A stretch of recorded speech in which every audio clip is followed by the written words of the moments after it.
Halo, selamat datang di channel Ruang Taktik. Di video kali ini kita akan analisis pertandingan antara Leeds versus Arsenal.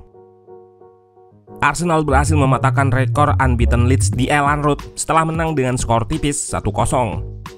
Walaupun berhasil menang, Arsenal sebetulnya cukup banyak direpotkan oleh pressing Leeds dan kalah jauh dalam hal XG atau nilai-nilai peluang yang dihasilkan.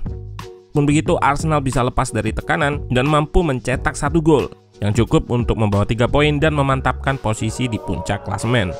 Nah, penasaran dengan jalannya laga dari segi taktikal? Let's go, kita bahas sama-sama.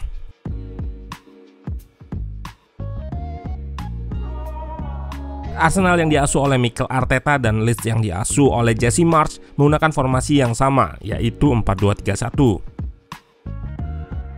The Gunners kembali menggunakan formasi yang identik seperti saat melawan Liverpool. Tomiyasu kembali dipercaya mengisi posisi fullback kiri, sedangkan Tierney kembali dicadangkan. Dari Leeds ada satu perubahan dari pertandingan melawan Crystal Palace. Sinisterra masuk menggantikan Bamford yang dicadangkan pada pertandingan ini.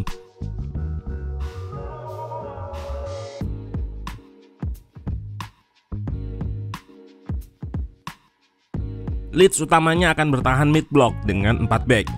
Shape bisa berubah dari 4-3-3 ke 4-4-2. Hal ini lantaran Leeds menerapkan man-oriented pressing atau pressing berbasis lawan. Leeds mengisolasi pemain tengah Arsenal dengan membentuk segitiga. Sinisterra, Harrison, Rodrigo, dan Adams untuk melawan Tomiyasu dan Partey dalam situasi 4 versus 2, sehingga Leeds menang jumlah dan bisa mencegah progresi bola ke tengah. Hal ini yang menyebabkan attack side Arsenal lewat sisi tengah hanya 19%.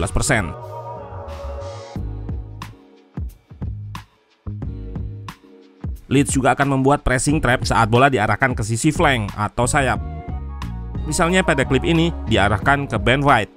4 pemain Leeds membentuk pressing trap agar menang jumlah 4 versus 3 dan mampu merebut bola. Leeds juga akan melakukan yang sama di sisi flank sebaliknya. Aronson dan Rodrigo akan membentuk pressing trap saat bola berada di Tomiyasu, lalu akan membentuk pressing trap dengan lebih banyak pemain, yaitu 4 pemain saat bola berada di Martinelli, sehingga Leeds menang jumlah 4 versus 1 demi menghentikan laju Martinelli. Gak hanya melakukan pressing trap di sisi sayap, Leeds juga melakukan pressing trap di tengah. Jebakan-jebakan press ini menargetkan Thomas Partey yang dipres oleh 3 pemain Leeds, sehingga akhirnya mendapatkan bola dan bisa dikonversi menjadi peluang. Dari grafik high turnover versi Markstad, Leeds mencatatkan 11 high turnover dan 3 kali dikonversi menjadi shot. High turnover ini adalah merebut bola di area yang tinggi, dan 11 kali termasuk nilai yang banyak.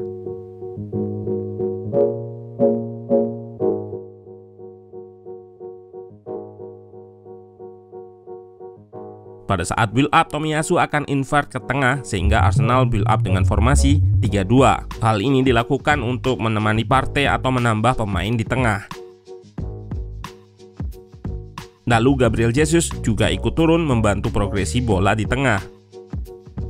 Jesus yang sering drop ini juga menyebabkan Arsenal bisa build up dengan formasi 3-3, sehingga Tyler Adams yang biasanya membentuk segitiga dengan Harrison, Sinisterra, serta Rodrigo untuk mengisolasi sisi tengah Arsenal harus menempel Jesus dan menyebabkan terbukanya akses untuk progresi bola ke tengah. Pergerakan Tomiyasu yang mulai dari sisi kiri dan baru invert ke tengah saat bola berada di Saliba juga menyebabkan pressure dari Leeds gak menyadari keberadaannya. Kemampuan dribbling dari Gabriel Jesus juga bisa menjadi opsi Arsenal untuk lolos dari pressing trap. Beberapa kali ia drop di sisi kanan untuk memudahkan progresi dengan membuat segitiga dengan Ben White dan Saka, sehingga Arsenal masih bisa lolos dari pressing trap walaupun kalah jumlah. Juga dibantu oleh Odegaard yang kosong. Kombinasi yang dilakukan pemain Arsenal juga sangat baik sehingga bisa dengan mudah mengalirkan bola. Arsenal juga mencoba untuk bermain melebar dan build up dengan formasi 2-3 lewat sisi flank. The Gunners memanfaatkan sisi kiri untuk melakukan kombinasi dan rotasi posisi. Dari passing network versi Markstad, posisi pemain di sisi kiri yaitu Martinelli, Xhaka, dan Tomiyasu memang lebih berdekatan dibandingkan di sisi kanan.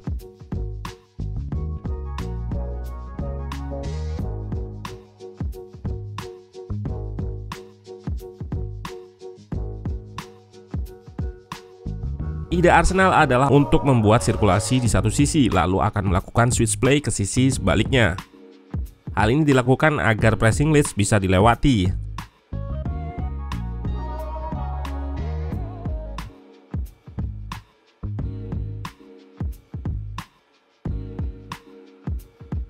Arsenal memanfaatkan kedua sisi flank untuk melakukan serangan. Dengan Saliba dan White yang berada pada sisi kanan menjadi pemain aktif dalam melakukan ball progression, baik lewat umpan dan carry atau dribble. Saat transisi dari build up ke fase menyerang, Arsenal membentuk 2-3-5 dengan Ben White dan Tomiyasu invert ke tengah. Hal ini dilakukan untuk memperbanyak pemain di tengah untuk situasi counter press atau rebut bola kembali.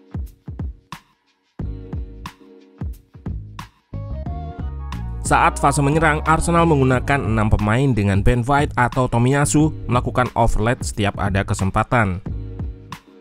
Kehilangan bola, Arsenal melakukan counter press yang ditujukan ke Rodrigo. Rodrigo lalu salah mengirimkan bola ke Saka sehingga ada situasi transisi yang bisa dimanfaatkan oleh Arsenal. Trupas atau umpan terobosan Odegaard mampu menemukan Saka yang berada di sudut sempit sebelum akhirnya gol dicetak oleh Saka.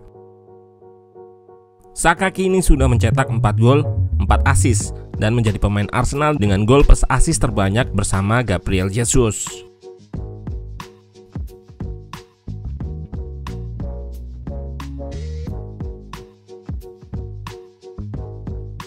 Saat bertahan, Arsenal akan membentuk 4-4-2 medium block dengan Gabriel Jesus dan Odegaard menjadi 2 pemain paling depan dalam melakukan pressing.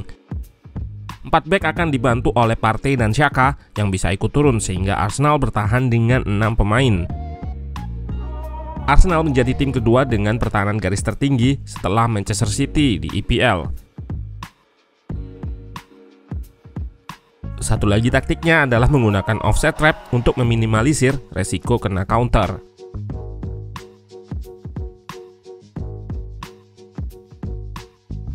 Respon Leeds memasukkan Bamford pada awal babak kedua.